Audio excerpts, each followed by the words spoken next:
Muy buenos días. En nombre de nuestra entidad gremial regional, les damos la bienvenida a esta charla gratuita de parte de la Secretaría Regional Ministerial de Gobierno de la región de Valparaíso, el Diálogo Ciudadano sobre Reforma de Pensiones. Los vamos a tener durante este año bastantes veces, les vamos a avisar con anticipación, así que le damos las gracias y bienvenida a la señora María Fernanda Moraga Vistoso, Seremi de Gobierno. Muy buenos días, muchas gracias por la presentación, Raquel. Efectivamente, estamos realizando estas distintas diálogos ciudadanos en torno a aquellas temáticas que estamos trabajando como gobierno y que requieren ser socializadas con la población de nuestro país, para que sepan en qué estamos trabajando. Y el día de hoy venimos con el diálogo ciudadano sobre reforma de pensiones, un proyecto que se presentó hace ya más de un año por nuestro gobierno, que además en este ciclo que estamos iniciando, el tercer año de gobierno, se convierte en una de nuestras prioridades en conjunto con el robustecimiento de la seguridad pública y, por supuesto, retomar el camino del crecimiento económico, ¿no? La reforma de pensiones y su aprobación también pasa a ser una de nuestras prioridades como gobierno. ¿Por qué hacemos estos diálogos ciudadanos? Como yo lo señalaba, es uno de los temas importantes. Este tema está liderado principalmente por nuestra ministra de Trabajo y Previsión Social, Janet Jara, por supuesto, por la División de Organizaciones Sociales, que es parte del Ministerio Secretaría General de Gobierno, de nuestra ministra vocera, Camila Vallejo, y el director de Organizaciones Sociales, Ignacio Achurra, y en este caso como seré mi representante del ministerio en la región, quien les está hablando, ¿no? Entonces, ¿por qué para este gobierno es urgente la aprobación de esta reforma y esta reforma en general? Principalmente porque sabemos que es un tema que históricamente se ha impulsado desde nuestro país como uno de los grandes temas a cambiar, comprendiendo que entre el 2007 y el 2021 la mitad de los pensionados obtuvo una pensión que fue autofinanciada y que fue menor a 65.000 pesos. Estamos hablando entonces de pensiones que están por debajo de la línea de la pobreza en muchos casos, ¿no? En la mayoría de los casos, y eso significa entonces que nuestras personas mayores que al 2024 están calculadas en más de 2 millones de personas, están teniendo una vejez que es indigna, ¿no? A propósito de eso, entonces, además, se aumenta la brecha o la diferencia cuando hablamos de mujeres que tienen pensiones autofinanciadas, en cuyo promedio llegaron a los 30.000 pesos como autofinanciamiento, y en el caso de los hombres, entonces, de 137.310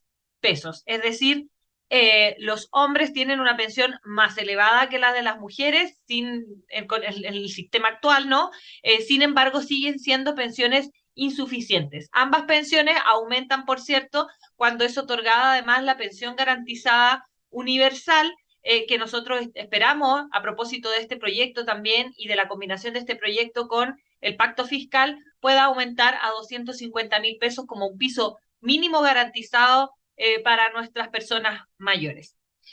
¿Qué hace esta reforma de pensiones? Como yo lo señalaba recién, mejora las pensiones actuales y futuras. No estamos hablando de una reforma que esté pensada en los jubilados del futuro, es decir, mejorar las pensiones en 20 o 30 años más, sino que se hace cargo de mejorar las actuales pensiones. Después voy a explicar cómo se hace cargo. Y esto significa entonces, como decía anteriormente, avanzar en dignidad en los más de 2 millones de pensionados actuales.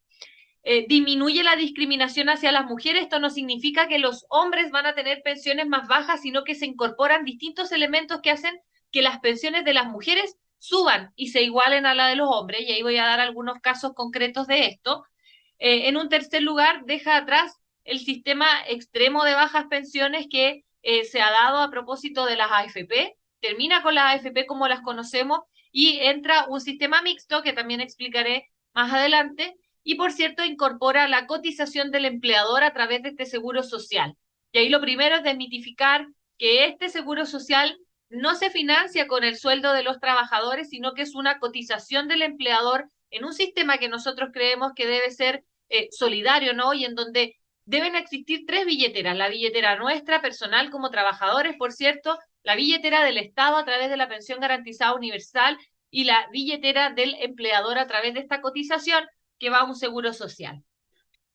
Eh, Fortalece además la libertad de elegir, porque al terminar con las AFP como las conocemos, entra un sistema mixto en el cual voy a poder escoger si quiero que mis ahorros se inviertan en una entidad pública de inversión o en un gestor privado de inversión. Actualmente no tenemos la capacidad de elegir porque el único sistema existente es el de las AFP y por lo tanto a lo menos podemos elegir en qué AFP queremos afiliarnos, pero no existe otro sistema paralelo en donde nosotros podamos escoger libremente en cuál sistema estar, ¿no? Esta reforma de pensiones entonces te dice, si tú quieres y confías en el privado, puedes estar entonces y poner tus ahorros en este gestor privado de inversión, y si no, puedes entonces estar, tus ahorros pueden estar en esta entidad pública de inversión.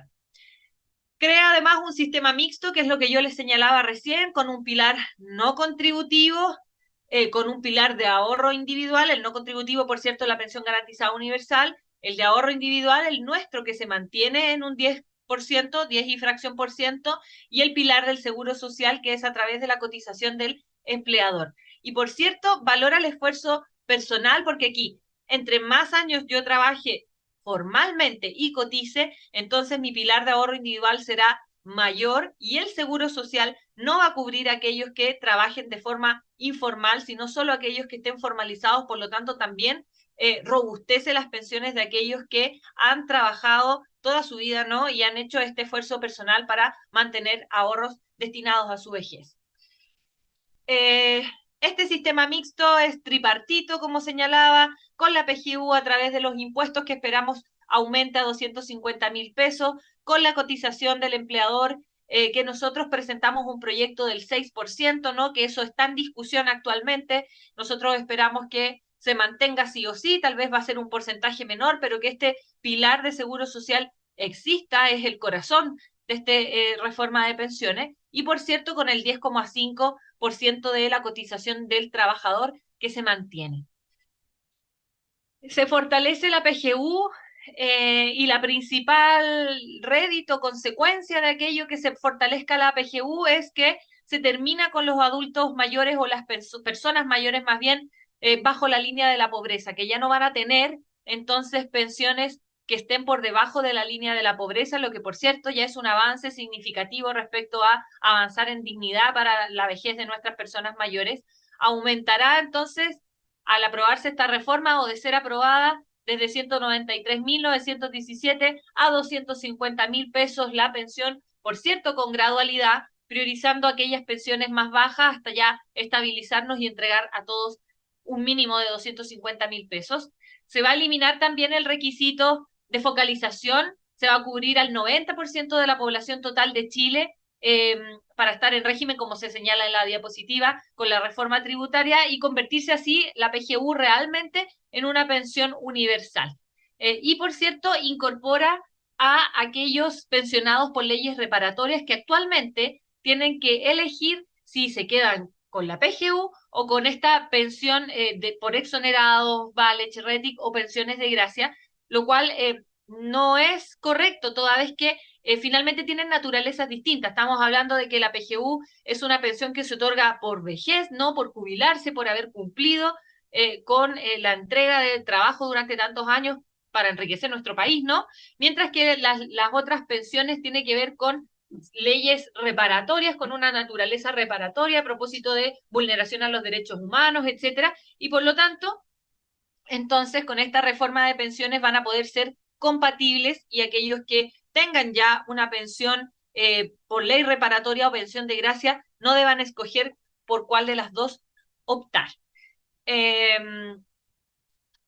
Siguiente. ¿Cómo va a ser, perdón, cómo va a ser este modelo futuro entonces de aprobarse la reforma? Vamos a tener por una parte la cotización del trabajador, la cotización del empleador, el administrador de pensiones autónomo que va a afiliar a los trabajadores, recaudar la cotización, tramitar la cobranza, gestionar cuentas, entregar información. Finalmente, toda la parte de administración que hoy en día realizan las AFP pasaría a este administrador de pensiones autónomos que va a funcionar de manera muy similar al Banco Central, por ejemplo, que también es un ente estatal y que finalmente escoge un directorio de manera autónoma, un gobierno de turno es un administrador autónomo, ¿no? Este administrador entonces va a realizar toda la parte, valga la redundancia, administrativa de la entrega de pensiones, mientras que para poder invertir nuestros ahorros van a existir dos tipos de inversores, como yo ya adelantaba. Por una parte, el inversor de pensiones público y autónomo eh, y el inversor de pensiones privado. El inversor de pensiones público y autónomo va sí o sí a tener el 6% del empleador, se va hasta este inversor público, mientras que nuestros ahorros, el 10,5% de nuestros ahorros, vamos a poder escoger si se va al inversor público o si queremos que nuestros ahorros se inviertan en el privado. Eh, por supuesto, el ahorro base de 10,5 y también el ahorro voluntario, ¿no? El APB, las cotizaciones voluntarias. Una pregunta que surge mucho a propósito del tiempo, tal vez la voy a adelantar, es cómo nosotros vamos a saber cuál de los dos inversores es mejor, es más rentable. Finalmente van a haber estándares para que el inversor privado pueda competir con el inversor público y no exista una diferenciación entre ambos que haga que sean más rentables las pensiones en uno o en otro caso. Significa que en ambos casos nuestro dinero va a estar siendo invertido en las mismas agencias, ¿no? A propósito de estándares comunes que se van a establecer. Y por lo tanto, esto va a significar que tanto en el inversor público como en el inversor privado se pueda garantizar la rentabilidad de los ahorros que estamos depositando en cada uno de estos instituciones. ¿Qué pasa con lo ahorrado en la AFP o el stock de AFP? Se va a ir al inversor privado por defecto de aquellas AFP que decidan convertirse en inversores privados. Doy un ejemplo. Por ejemplo, AFP Modelo, con esta reforma de pensiones, decide convertirse en el inversor de pensiones privado Modelo. Y entonces, si yo soy afiliado a la AFP Modelo, mis ahorros sí, lo que yo tengo ahorrado en esta AFP va a pasar por defecto al inversor de pensiones privado de la misma AFP, ¿no? Y yo voy a tener opcionalmente entonces la opción de poder escoger sacar estos ahorros de este inversor privado y derivarlos al inversor de pensiones públicos si es que estimo que prefiero entonces que sea un estamento público el que invierta mis ahorros y genere rentabilidad de aquellos, por cierto. ¿Cuál es respecto al seguro social? Este 6% que viene de la mano del empleador. ¿Cuáles son los beneficios del seguro social? ¿A quién le corresponde este seguro social? Lo primero, yo señalaba al comienzo que esta reforma de pensiones viene a aumentar las pensiones de los actuales jubilados. Y esto se da precisamente a propósito del seguro social. Estamos entonces garantizando que los actuales pensionados puedan aumentar sus pensiones. ¿De qué manera? Pagando un monto fijo de 0,1 UF por cada año que hayan cotizado, ¿no? Estamos hablando de, entonces, si trabajaron 10 años, alrededor de 36.000 pesos que se van a aumentar sí o sí a la pensión para siempre, para los actuales jubilados, con un tope, por cierto, de 30 años. Y además se va a generar un bono de tabla de mortalidad para las mujeres, que sabemos que se nos ha castigado históricamente en torno a las pensiones porque se dice que vivimos más años y por lo tanto nuestras pensiones son más bajas. Entonces se va a otorgar este bono correctivo que va a mejorar entonces la pensión de las mujeres sin disminuir o perjudicar las pensiones de los hombres, por cierto.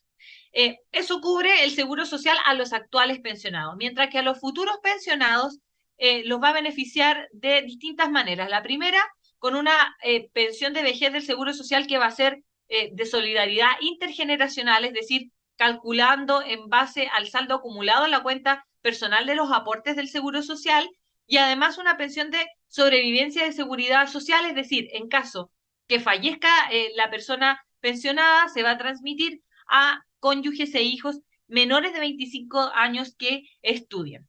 Junto con eso, para las mujeres principalmente, pero también para aquellos que realicen labores de cuidado, los beneficios del seguro social van a atacar o a contribuir, más bien dicho, a mejorar las pensiones de las mujeres de la siguiente medida. Primero, con laguna para personas cuidadoras. Sabemos que hay personas que dejan de trabajar porque tienen que cuidar no solo a sus hijos, sino a sus padres o a algún pariente. Normalmente estas labores las realizan mujeres, pero también hay hombres que realizan estas labores. Y este seguro social entonces va a cubrir hasta 24 cotizaciones por cuidados que no estén remunerados para aquellas personas que estén inscritas en el registro social de hogares como cuidadoras del Ministerio de Desarrollo Social. En segundo lugar, va a cubrir además este seguro lagunas por maternidad, 24 cotizaciones por el 6% de este salario, ¿no? Lagunas por cesantía también hasta 24 a cada vez que opere el seguro de cesantía para pagar las cotizaciones propias del 10,5% y además las del seguro social del 6%, también por 24 cotizaciones. Y finalmente, medidas de equidad, que lo mismo en el caso anterior que veíamos de los actuales jubilados, para poder entonces corregir esta desigualdad que se ha generado en torno a las pensiones de las mujeres y de los hombres, asumiendo que las mujeres van a vivir más que los hombres, ¿no?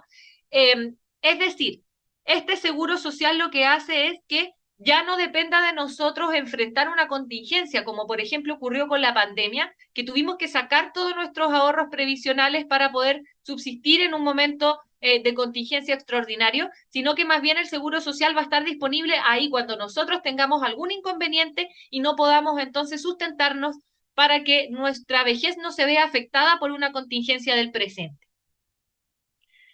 Eh, Vamos a tener una serie de cambios que apuntan a poder alinear, como se señala en la presentación, el rol de los privados con el objetivo de seguridad social para que el sistema ofrezca mejores o menores, mejor dicho, comisiones, estos inversores privados, mejores comisiones con incentivos adecuados. ¿Para qué? El inversor público va a solamente tener comisiones que signifiquen poder mantener este estamento estatal de forma correcta, pagar los sueldos de los trabajadores, tener las sucursales abiertas, generar las labores administrativas, pero no para lucrar con estas comisiones. Y por lo tanto, esto va a obligar entonces al inversor privado a que tenga una comisión igual o similar a la del inversor público para poder competir con él. Entonces, esto va a generar finalmente que se apunte a mantener el objetivo de seguridad social que tiene que tener una ley de pensiones y más bien no comercial, no, o entendiéndolo como un negocio para aquellos sectores privados, que por cierto tienen el derecho legítimo de poder realizar negocio, pero que ese negocio no sea usurero respecto del beneficio que debe otorgar un Estado a través de una vejez digna y pensiones dignas para los jubilados de nuestro país. En resumen, vamos a tener entonces la cotización del aporte del Estado a través de la pensión garantizada universal, que van a ser, esperamos, 250.000 pesos, la cotización del empleador, que va a la cuenta de seguro social y que va a beneficiar nuestra pensión de seguridad social, más la garantía de pensión y distintos beneficios por maternidad, cuidados, cesantía, que lo veíamos recién, y por cierto, nuestra cotización como trabajadores y trabajadoras que se mantienen el 10,5%, que va a ir a nuestra cuenta individual para tener nuestra pensión de capitalización individual, más este bono de tabla de mortalidad para las mujeres, que en definitiva va a aumentar las pensiones de las mujeres de nuestro país. ¿Cómo se distribuye este 6%? Y este cuadro lo voy a explicar de manera muy rápida. Por ejemplo, en una empresa en donde tenemos 5 trabajadores cuyos salarios o remuneraciones son distintas, acá vemos en el ejemplo un salario de 500.000, de 750.000, 900, hasta llegar a 2,5 millones, el 6% se calcula respecto del salario bruto, que es un aporte del empleador. De ese 6%, el 70% va a nuestra cuenta de capitalización individual y el otro 30% se va a distribuir de manera equitativa, entonces, en el seguro social. Es decir, del 6% que aporta el empleador, va a haber un monto, el 70% del 6%, que va a aumentar nuestra propia pensión individual, mientras que el otro se va a destinar a este seguro social que va a cubrir, como yo lo señalaba, lagunas por maternidad, por cuidados, por cesantía, entre otros, ¿no? Esto va a significar entonces que para aquellos que ganan menos y que tienen por lo tanto una pensión inferior, probablemente el monto que va a ingresar a su cuenta individual va a ser más del 6%. Si vemos el ejemplo, quien gana un salario de 500.000 pesos, finalmente en su cuenta va a recibir el 8,3%, mientras que el que tiene un sueldo de 2,5 millones va a recibir un poquito menos del 5%, ¿no? Y esto significa entonces poder que todas las pensiones aumenten, pero también poder ir equiparando las pensiones para que no haya pensiones de pobreza extrema, mientras que otros tengan sus bolsillos más rellenitos, ¿no? Entonces poder equiparar las pensiones de todos y todas en nuestro país, asegurando, por cierto, que nadie se quede por debajo de la línea de la pobreza. Todo esto con registros, con cartolas muy claras, avanzando en transparencia, que es algo que se ha exigido durante mucho tiempo también a las AFP. Aquí hay un ejemplo de algún tipo de cartola que puede salir en donde se va a señalar claramente cuál es la cotización individual, cuál es el monto por cesantía, por maternidad, por cuidado si corresponde, y cuánto es el final que va al seguro social, dependiendo de los meses cotizados, y la fecha de afiliación, ¿no? Para poder entonces entender a dónde se están yendo nuestros ahorros, los de nuestro empleador, y finalmente tener la seguridad que esos ahorros están siendo bien administrados y distribuidos. Eh, y ahora, para finalizar, de entregar solamente algunos ejemplos, de manera que ustedes puedan ver cómo aumentan en términos ya reales y concretos las pensiones con esta reforma. Con un sistema actual, una persona que tiene un salario o una remuneración al momento de jubilarse de 400.000 pesos, se autofinancia 63.000 pesos, tiene una PGU de 193.000, es decir, una pensión actual de 257.000 pesos. Con la reforma se mantiene este 63.000 de cotización individual, se aumenta a 250.000 la PGU, el aporte del Estado, y se realiza esta cotización del empleador a través del 6%, y esta, en el caso de las mujeres, este bono de tabla para compensarla subiendo un 52%, llegando a los 392.525 pesos. Ya estamos hablando de un aumento significativo en una pensión que aumenta un 52% en el caso de las mujeres, y que para los hombres, en el mismo escenario, 400.000 pesos al momento de jubilarse, que actualmente recibe 268.000 pesos, con la reforma va a recibir su mismo aporte individual, va a aumentar la PGU a 250.000, va a recibir el 6% de cotización individual, perdón, del empleador, y va a aumentar entonces un 46%, llegando a 392.525. Es decir, si se fijan, tanto la pensión de la mujer como la del hombre van a quedar en el mismo monto, cosa que actualmente no ocurre porque hay una diferencia entre ambas, ¿no? Entonces, aquí concretamente se puede ver que finalmente las pensiones de los hombres no son las que se ven perjudicadas, sino más bien aumentan las pensiones de las mujeres.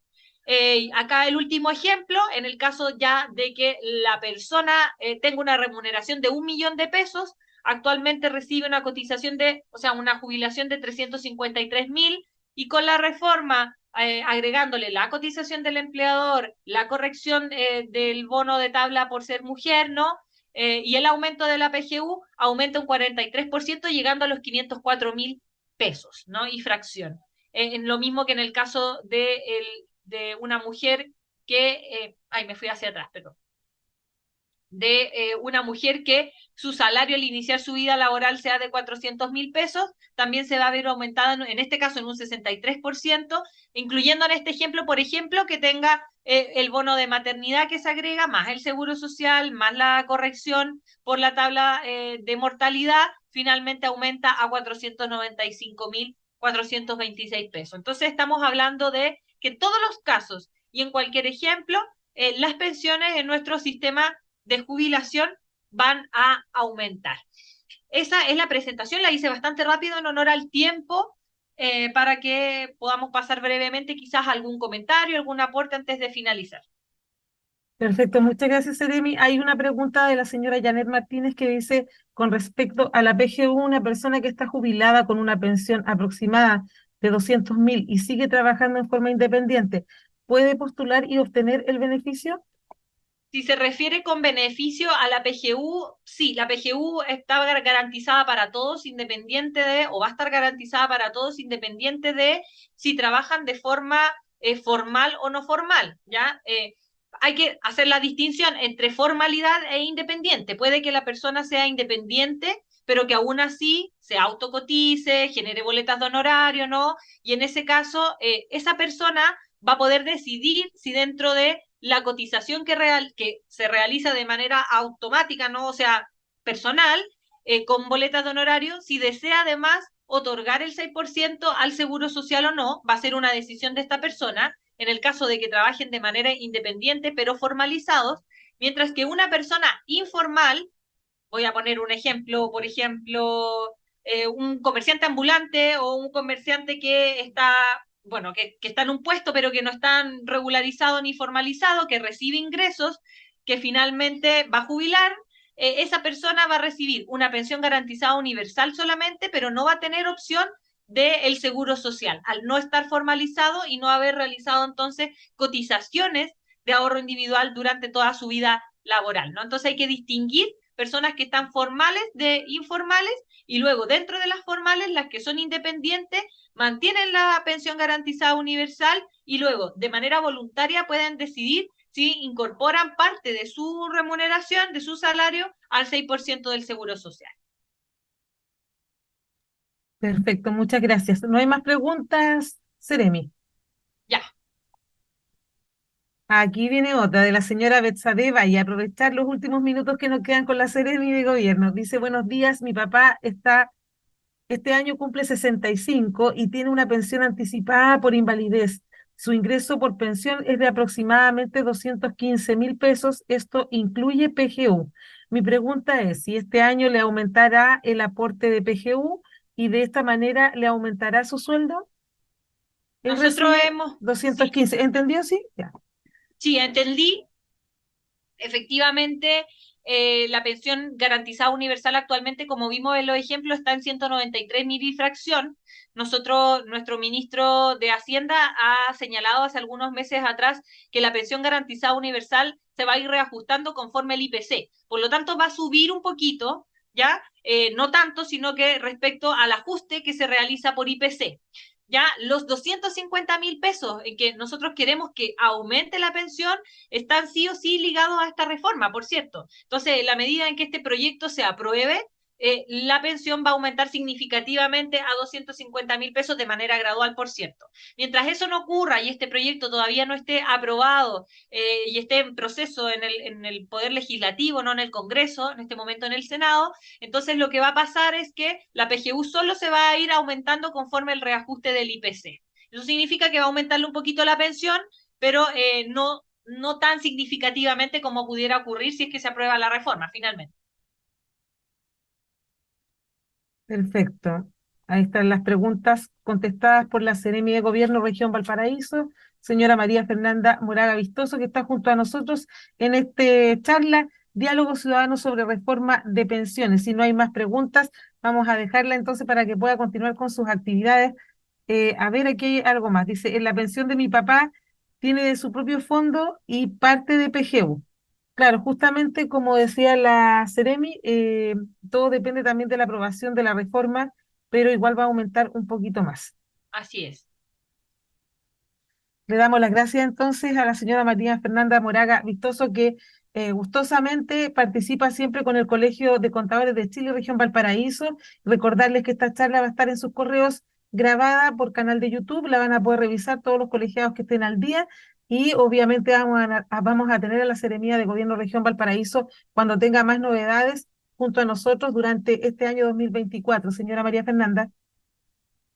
Muchísimas gracias a ustedes por la invitación y como ya lo he señalado anteriormente, Raquel y otras personas, nosotros encantados de poder realizar este diálogo, distintas capacitaciones y diálogos finalmente para que puedan conocer en qué estamos trabajando y cómo avanzamos en conjunto en nuestro país. Así que muchas gracias a quienes estuvieron presentes y bueno, nos veremos en una próxima ocasión. Muchas gracias, muy buenos días. Buenos días.